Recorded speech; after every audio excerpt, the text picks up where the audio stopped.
നമസ്കാരം. 1970 ജനുവരി 21 കണ്ണൂർ ഡിപ്പോയിൽ നിന്ന് പുറപ്പെട്ട ആ KSRTC ബസ് മട്ടന്നൂർ ലക്ഷ്യമാക്കി നീങ്ങുകയായിരുന്നു. തണുപ്പകന്നു തുടങ്ങിയ ആ സായാഹ്നത്തിൽ ബസ്സിനകത്ത് സാധാരണക്കാരായ യാത്രക്കാരായിരുന്നു. ജോലി കഴിഞ്ഞു മടങ്ങുന്നവർ, ബന്ധുവീടുകളിലേക്ക് പോകുന്നവർ, നാട്ടുകാര്യങ്ങൾ സംസാരിച്ചിരിക്കുന്ന യുവാക്കൾ. ആ ജനൽ കാഴ്ചകൾക്കിപ്പുറം തങ്ങളെ കാത്തിരിക്കുന്നത് ഒരു വലിയ ദുരന്തമാണെന്ന് ആ നിരപരാധികൾ അറിഞ്ഞിരുന്നില്ല. ന്യൂസ് ഇൻ ഡെപ്ത് ഇന്ന് പരിശോധിക്കുന്നു കേരളത്തിൽ CPM നടത്തിയ ഏറ്റവും വലിയ ക്രൂരതയായ ചാവശ്ശേരി തീവെപ്പിന്റെ കഥ.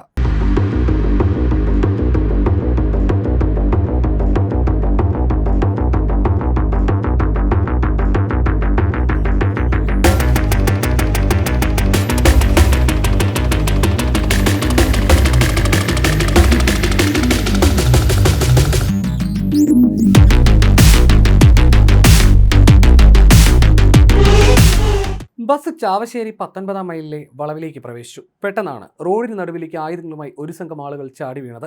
അന്തരീക്ഷത്തിൽ മുദ്രാവാക്യങ്ങൾ മുഴങ്ങി. ഭയന്നുപോയ ഡ്രൈവർ ബസ് പെട്ടെന്ന് ബ്രേക്കിട്ട് നിർത്തി. ട്രാൻസ്പോർട്ട് സമരം സംസ്ഥാനത്താകെ ആളിക്കത്തുന്ന സമയമായിരുന്നു അന്ന്. ബസ്സുകൾക്ക് നേരെ കല്ലേറുണ്ടാകുന്നത് പതിവായതിനാൽ യാത്രക്കാർ ജനലുകൾ അടയ്ക്കാനും സീറ്റുകൾക്കിടയിലേക്ക് ഒതുങ്ങാനും ആവുന്നത് ശ്രമിച്ചു. എന്നാൽ അന്ന് അക്രമികളുടെ മനസ്സിലുണ്ടായിരുന്നത് കേവലം ഒരു കല്ലേറിൽ ഒതുങ്ങുന്ന പ്രതിഷേധമായിരുന്നില്ല. അക്കാലത്തെ KSRTC ബസ്സുകൾക്ക് ഇന്നത്തെ പോലെ 2 വാതിലുകളില്ലായിരുന്നു. ഒരൊറ്റ വഴി മാത്രം. അക്രമികളിൽ ചിലർ ഓടിയെത്തി ആ ഒരു വാതിൽ പുറത്തുനിന്ന് തടസ്സപ്പെടുത്തി. യാത്രക്കാർക്ക് പുറത്തിറങ്ങാൻ പോലുമുള്ള സാവകാശം നൽകിയില്ല. നിമിഷങ്ങൾക്കകം ബസിന്റെ മേൽക്കൂരയിലേക്കും ബോഡിയിലേക്കും ക്യാനുകളിൽ കരുതിയിരുന്ന പെട്രോൾ അവർ ഒഴിച്ചു. തൊട്ടു പിന്നാലെ ഒരു തീപ്പട്ടിക്കൊള്ളി ഉരസി ബസ്സിനുള്ളിലേക്ക് എറിഞ്ഞു. പിന്നെ അവിടെ കേട്ടത് നടുക്കുന്ന സ്ഫോടന ശബ്ദവും മരണവെപ്രാളത്തിലുള്ള നിലവിളികളുമായിരുന്നു. ബസ് ഒരു വലിയ അഗ്നിഗോളമായി മാറി. യാത്രക്കാരുടെ നിലവിളികൾ ആ കരിമ്പുകയ്ക്കുള്ളിൽ ശ്വാസം മുട്ടി. മരം കൊണ്ടുള്ള സീറ്റുകളും റിക്സിൻ തുണികളും തീക്ക് വേഗത കൂട്ടി. പുറത്തിറങ്ങാൻ വഴിയില്ലാതെ അകത്ത് പെട്ടുപോയ മനുഷ്യർ ജീവനായി പിടഞ്ഞു. ചിലർ ബസിന്റെ ചെറിയ ജനൽ പഴുതുകളിലൂടെ കഷ്ടപ്പെട്ട് പുറത്തേക്ക് ചാടി. റോഡിലെ കല്ലുകളിലേക്ക് വീണ് പലർക്കും പരിക്കേറ്റു. എന്നാൽ എല്ലാവർക്കും അതിന് സാധിച്ചില്ല. തീ അടങ്ങിയപ്പോൾ ആ ബസ് ഒരു കരിഞ്ഞ അസ്ഥികൂടം പോലെയായി മാറിയിരുന്നു. ആ ആളിപ്പടർന്ന തീക്കുള്ളിൽ വെന്തുരുകി ചന്തുകുട്ടി, തങ്കപ്പൻ, ജയരാജൻ, ഏറാമുള്ളാൻ എന്നീ 4 നിരപരാധികൾ ജീവനോടെ കത്തിയമർന്നു. 15ഓളം പേർ ശരീരമാസകലം പൊള്ളലേറ്റ് വഴിയിൽ കിടന്നു. ഇതിന് കാരണമായ സംഭവം കേട്ടാൽ നമ്മൾ നടുങ്ങിപ്പോവും. CPM നടത്തിയ അനധികൃത നിയമനം റദ്ദാക്കിയതാണത്രേ കേരളം കണ്ട ഏറ്റവും ക്രൂരമായ സമരാഭാസത്തിനിടയാക്കിയത്. കേരളത്തിൽ ഒരു രാഷ്ട്രീയ പാർട്ടിയോ സംഘടനയോ നടത്തിയ സമരത്തിന്റെ ഭാഗമായി ഏറ്റവും കൂടുതൽ നിരപരാധികളായ പൊതുജനങ്ങൾ കൊല്ലപ്പെട്ട ആദ്യത്തെ പ്രധാന സംഭവങ്ങളിലൊന്നായിട്ടാണ് ചരിത്രത്തിൽ ഇത് രേഖപ്പെടുത്തിയിട്ടുള്ളത്.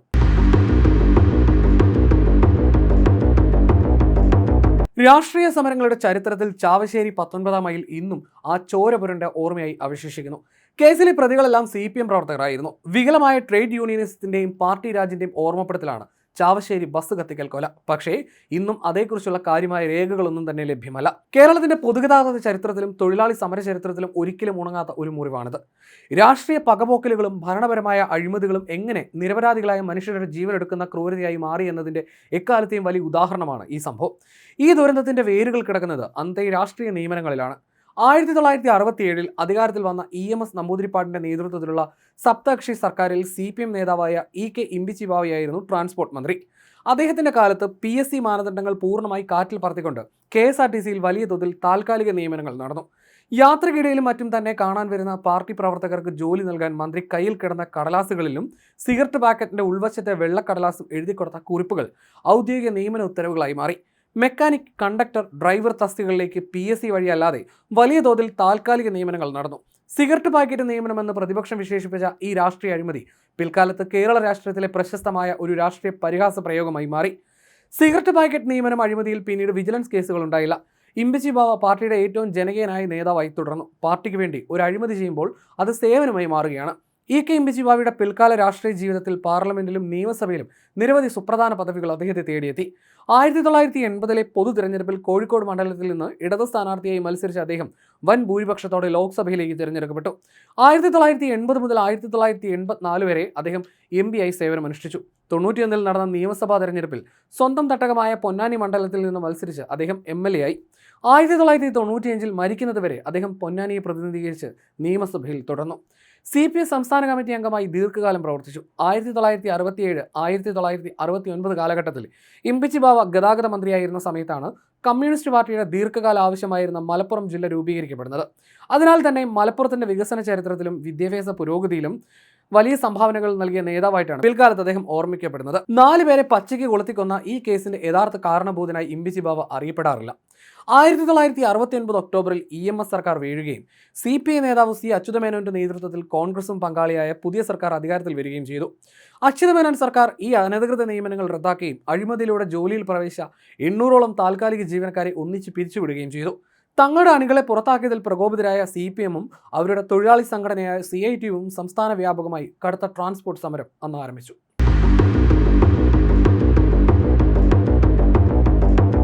ഈ ട്രാൻസ്പോർട്ട് സമരം കേവലം ഒരു തൊഴിൽ തർക്കമായിരുന്നില്ല, മറിച്ച് കേരള രാഷ്ട്രീയ ചരിത്രത്തിലെ തന്നെ ഏറ്റവും കലുഷിതമായ രാഷ്ട്രീയ അധികാര മത്സരങ്ങളുടെ പ്രതിഫലനമായിരുന്നു.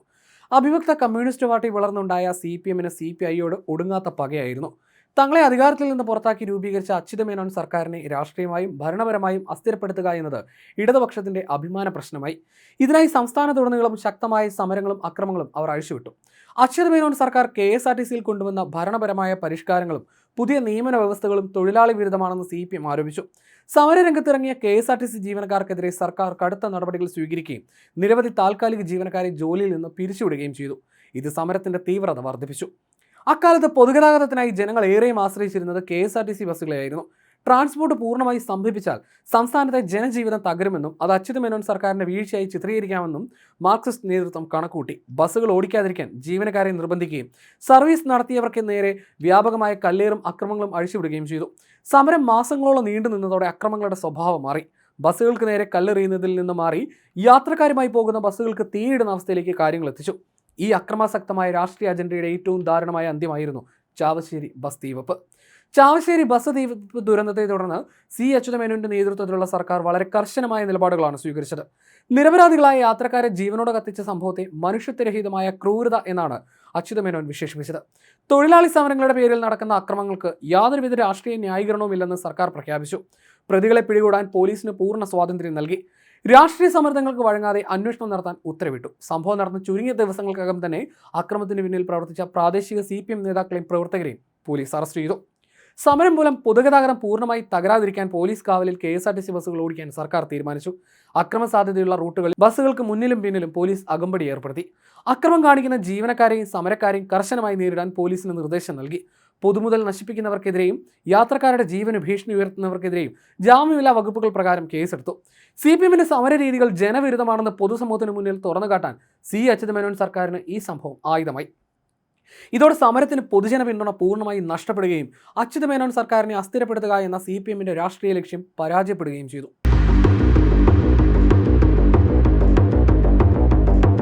സംഭവത്തിൽ പങ്കില്ലെന്ന് നേതൃത്വം പരസ്യമായി വാദിച്ചെങ്കിലും പ്രതികൾ പാർട്ടിക്കാരായതോടെ CPM പ്രതിരോധത്തിലായി. EMS-ഉം നായനാരും അടക്കമുള്ള മുതിർന്ന നേതാക്കൾക്ക് അക്രമ സമരങ്ങളെ തള്ളിപ്പറയേണ്ടി വന്നു. നിരപരാധികളായ യാത്രക്കാർ ജീവനോടെ കത്തിയമർന്നതോടെ പൊതുജനവികാരം സമരത്തിന് പൂർണ്ണമായി എതിരായി. അതോടെ ട്രാൻസ്പോർട്ട് സമരവും പൊളിഞ്ഞു. ഈ സംഭവം പാർട്ടിക്ക് വലിയ തോതിൽ ദോഷം ചെയ്ത ഒന്നായിരുന്നുവെന്ന് മുതിർന്ന കമ്മ്യൂണിസ്റ്റ് നേതാവും പിന്നീട് പാർട്ടി വിമതനുമായ MV രാഘവൻ തന്റെ ആത്മകഥയിൽ രേഖപ്പെടുത്തിയിട്ടുണ്ട്. രാഘവൻ തന്റെ ഒരു ജന്മം എന്ന ആത്മകഥയിൽ ഈ സംഭവത്തെക്കുറിച്ച് ഇങ്ങനെ എഴുതുന്നു: പാർട്ടിയുടെ മുഖം നഷ്ടപ്പെടുത്തിയ ഒന്നായിരുന്നു ചാവശ്ശേരി ബസ് തീവെപ്പ് കേസ്. പാർട്ടിക്ക് ഈ സംഭവത്തിൽ യാതൊരു പങ്കുമില്ല എന്ന് നേതൃത്വം പുറമേ വാദിച്ചുവെങ്കിലും പ്രതിക്കൂട്ടിലായവർ മുഴുവൻ പാർട്ടിയുടെ സജീവ പ്രവർത്തകരും അനുഭാവികളുമായതിനാൽ പാർട്ടി കടുത്ത പ്രതിരോധത്തിലായി. നിരപരാധികളായ യാത്രക്കാർ വെന്തുമരിച്ച ആ സംഭവം ജനങ്ങൾക്കിടയിൽ പാർട്ടിക്ക് വലിയ തോതിൽ മാനക്കേടുണ്ടാക്കി എന്നാണ് MV രാഘവൻ എഴുതിയത്. പ്രതികളുമായി ഒരു ബന്ധവുമില്ല എന്ന് പറയുമ്പോഴും അവരെ രക്ഷിക്കാനും മികച്ച അഭിഭാഷകരെ വെച്ച് കേസ് നടത്തിച്ചതുമെല്ലാം CPM തന്നെയായിരുന്നു. കേരളത്തെ ഞെട്ടിച്ച ഈ കേസിന്റെ വിചാരണ ചരിത്രപ്രസിദ്ധമായ തലശ്ശേരി ഡിസ്ട്രിക്ട് ആൻഡ് സെഷൻസ് കോടതിയിലാണ് നടന്നത്. കേസ് പൊളിക്കാൻ CPM 18 അടവും പയറ്റി. പക്ഷേ ജഡ്ജി KG ജോസഫ് 1971 ജൂലൈ 2-ന് ഈ കേസിലെ പ്രതികളായ പയ്യമ്പള്ളി ചന്തു, കോളോട്ട് ദാമോദരൻ, പാലേരി രാമൻ എന്നീ 3 CPM പ്രവർത്തകർക്ക് വധശിക്ഷ വിധിച്ചു. നിയമവ്യവസ്ഥയോടും നീതി നിർവഹണത്തോടും അങ്ങേയറ്റം പ്രതിബദ്ധത പുലർത്തിയ കർക്കശക്കാരനായ ഒരു ജഡ്ജിയായാണ് KG ജോസഫ് അറിയപ്പെട്ടിരുന്നത്. രാഷ്ട്രീയ സ്വാധീനങ്ങൾക്കോ ഭരണകൂടത്തിന്റെ സമ്മർദ്ദങ്ങൾക്കോ വഴങ്ങാതെ തെളിവുകളുടെയും സാക്ഷികളുടെയും മാത്രം അടിസ്ഥാനത്തിൽ കൃത്യമായി തീരുമാനങ്ങൾ എടുക്കാൻ അദ്ദേഹം മടിച്ചിരുന്നില്ല. പ്രതികൾ അന്നത്തെ പ്രമുഖ രാഷ്ട്രീയ പാർട്ടിയുടെ സജീവ പ്രവർത്തകരായിരുന്നിട്ടും അദ്ദേഹം കേസിന്റെ ഗൗരവത്തെയും ക്രൂരതയും മുൻനിർത്തിയാണ് 3 പ്രതികൾക്കും ഒന്നിച്ച് വധശിക്ഷ വിധിച്ചത്. രാഷ്ട്രീയ അക്രമങ്ങൾക്കെതിരെ നിയമം എത്രത്തോളം ശക്തമാണെന്ന് പൊതുസമൂഹത്തിന് കാണിച്ചു കൊടുത്ത ഒന്നായിരുന്നു അദ്ദേഹത്തിന്റെ ആ വിധിന്യായം.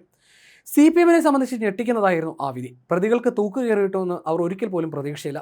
വിചാരണ കോടതിയുടെ ഈ വധശിക്ഷാ വിധിക്കെതിരെ പ്രതിഭാഗം സുപ്രീം കോടതി വരെ സമീപിക്കുകയുണ്ടായി. അപ്പീൽ നൽകാൻ പാർട്ടി മുൻകൈയെടുക്കുകയും പ്രമുഖരായ ക്രിമിനൽ അഭിഭാഷകരെ കേസ് ഏൽപ്പിക്കുകയും ചെയ്തു. ഈ ശക്തമായ നിയമ പോരാട്ടത്തിന്റെ ഫലമായാണ് സുപ്രീം കോടതി പ്രതികളുടെ വധശിക്ഷ ജീവപര്യന്തമായി കുറച്ചത്. പ്രതികൾക്ക് വേണ്ടി പാർട്ടി അന്നത്തെ 10,000-ങ്ങളാണ് ചെലവിട്ടത്. ഇത് ആ പ്രാദേശിക നേതാക്കൾ മാത്രം ചെയ്തതല്ല എന്നും പിന്നിലെ ആസൂത്രകർ പിടിക്കപ്പെട്ടില്ല എന്ന ആക്ഷേപവും അന്നു തന്നെയുണ്ടായിരുന്നു. ചാവശ്ശേരി ബസ് തീവെപ്പ് ദുരന്തം കേരളത്തിലെ പൊതുഗതാഗത ചരിത്രത്തിലെ വലിയൊരു സുരക്ഷാ പരിഷ്കരണത്തിനും വഴിവെച്ചു. ബസ്സിനുള്ളിൽ തീപിടിച്ചപ്പോൾ യാത്രക്കാർക്ക് പെട്ടെന്ന് പുറത്തു കടക്കാൻ കഴിയാതെ പോയതാണ് മരണസംഖ്യ ഉയരാൻ കാരണമായത്. ഈ സംഭവത്തിന് ശേഷം KSRTC ബസ്സുകൾക്ക് 2 വാതിലുകൾ നിർബന്ധമാക്കി. അതിനു മുൻപ് ഭൂരിഭാഗം KSRTC ബസ്സുകൾക്കും ബോഡിയുടെ മധ്യഭാഗത്തോ മുൻവശത്തോ ആയി ഒരൊറ്റ വാതിൽ മാത്രമാണ് ഉണ്ടായിരുന്നത്. ബസ്സിന്റെ പിൻഭാഗത്ത് അടിയന്തര സാഹചര്യങ്ങളിൽ തുറക്കാവുന്ന തരത്തിലുള്ള എമർജൻസി എക്സിറ്റ് വിൻഡോകൾ ഡിസൈൻ ചെയ്യുന്നതിലേക്കും ഈ സംഭവം അധികൃതരുടെ കണ്ണു തുറപ്പിച്ചു. അതോടൊപ്പം ജനലുകളുടെ ഘടനയിലും മാറ്റമുണ്ടായി. ചാവശ്ശേരി സംഭവത്തിൽ പല യാത്രക്കാരും ജീവൻ രക്ഷിച്ചത് ബസ്സിന്റെ ചെറിയ ജനൽ പഴുതുകളിലൂടെ കഷ്ടപ്പെട്ട് പുറത്തേക്ക് ചാടിയാണ്. ഇതിനെ തുടർന്ന് അപകടമുണ്ടായാൽ ആളുകൾക്ക് എളുപ്പത്തിൽ പുറത്തേക്ക് കടക്കാൻ സാധിക്കുന്ന രീതിയിൽ വലിയ ജനലുകളും എളുപ്പത്തിൽ നീക്കാവുന്ന ഷട്ടറുകളും ബസ്സുകളിൽ സ്ഥാപിക്കാൻ തുടങ്ങി. അക്കാലത്ത് ബസ്സുകളുടെ ആന്തരിക ഘടനയിലും സീറ്റുകളിലും മരത്തിന്റെ ഭാഗങ്ങളും എളുപ്പത്തിൽ തീ പിടിക്കുന്ന റെക്സിൻ തുണികളും വലിയ തോതിൽ ഉപയോഗിച്ചിരുന്നു. ഇത് ബസ്സിനുള്ളിൽ തീ വേഗത്തിൽ പടരാൻ കാരണമായി. ഇതിനുശേഷം ബസ് ബോഡി നിർമ്മാണത്തിൽ കൂടുതൽ അലൂമിനിയം, സ്റ്റീൽ ഷീറ്റുകൾ ഉപയോഗിക്കാനും തീപിടുത്ത സാധ്യത കുറയ്ക്കാനുമുള്ള സാങ്കേതിക മാറ്റങ്ങൾ KSRTC കൊണ്ടുവന്നു. ചാവശ്ശേരി ദുരന്തം രാഷ്ട്രീയ പാർട്ടികളുടെ സമരമുറകളിലും വലിയ മാറ്റങ്ങൾക്ക് കാരണമായി. നിരപരാധികളായ മനുഷ്യർ വെന്തുമരിച്ചതോടെ അക്രമാസക്തമായ സമരമുറകളോട് പൊതുജനങ്ങൾക്ക് കടുത്ത വെറുപ്പുണ്ടായി. ഇത് മനസ്സിലാക്കി രാഷ്ട്രീയ പാർട്ടികൾ പൊതുവാഹനങ്ങൾ തീയിടുന്നത് പോലുള്ള അക്രമങ്ങളിൽ നിന്ന് ഒരു പരിധിവരെ പിന്നോട്ട് പോയി. രാഷ്ട്രീയ സമരങ്ങളുടെ പേരിൽ പൊതുമുതൽ നശിപ്പിക്കുന്നത് തടയാൻ പിൽക്കാലത്ത് ശക്തമായ നിയമങ്ങൾ, അതായത് prevention of damage to the public property act കൊണ്ടുവരുന്നതിലേക്ക് നയിച്ച പ്രാരംഭ സംഭവങ്ങളിലൊന്നാണിത്. ഇന്ന് ഓർക്കുമ്പോൾ CPM കേരളത്തിൽ നടത്തിയ ഏറ്റവും വലിയ ഭീകര പ്രവർത്തനമായും ഇത് വിലയിരുത്തപ്പെടുന്നു.